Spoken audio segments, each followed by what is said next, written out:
Good afternoon. My name is Randy Hillier, member of the Provincial Parliament for Lanark, Frontenac, and Kingston. I'm joined today with Derek Sloan, member of the House of Commons for Hastings, Lennox, and Addington. We have undertaken a joint initiative today calling for a royal inquiry both at the provincial level and the federal level over the mishandling of our governments during the COVID pandemic. We have issued statements to both the Prime Minister and the Premier calling for this inquiry to investigate the malfeasance and or criminal negligence that has happened. Recently, this week, we have found in a court in Manitoba that sworn testimony proves that the PCR test provides more false positives than accurate measurements. The CDC this week has announced that there is no documented cases of viral transmission in the outdoors through casual contact.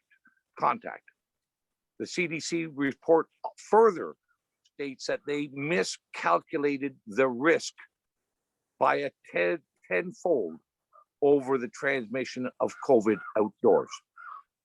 Furthermore, we have seen in Ontario, the federally approved AstraZeneca vaccine program has been stopped because of serious adverse effects, including fatality.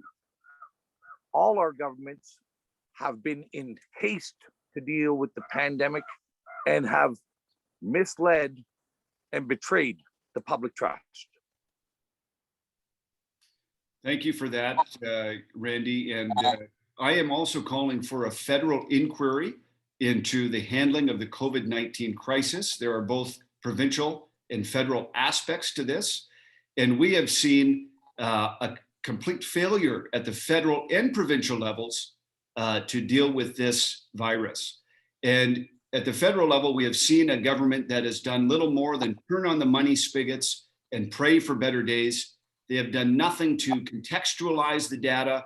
They have put everyone into a constant state of fear. And they have further done nothing proactive to help people combat this virus.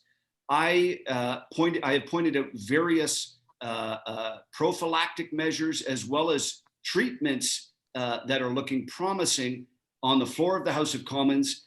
I have been told when I raised the issue of vitamin D usage as a preventative measure for respiratory infections, the health minister told me it was fake news.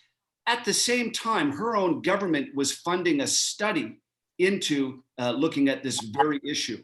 We have also seen rising and increasing evidence with respect to ivermectin, fluvoxamine, various other treatments that the government is refusing to recommend or look at. These are drugs that have been around for decades. They have very safe treatment profiles, and the government is waiting for some large-scale pharmaceutical test when there have been many small tests, and we've seen these drugs used on the ground in other countries.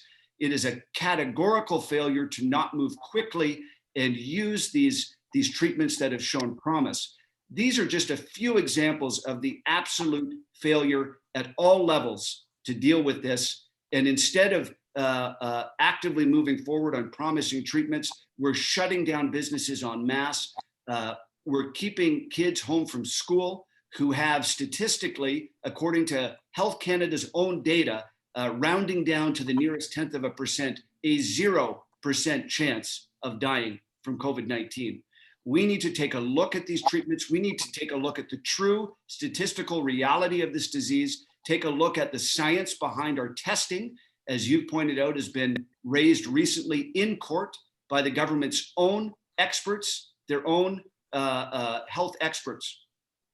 We must have an inquiry into this, and it must occur at both provincial and federal levels.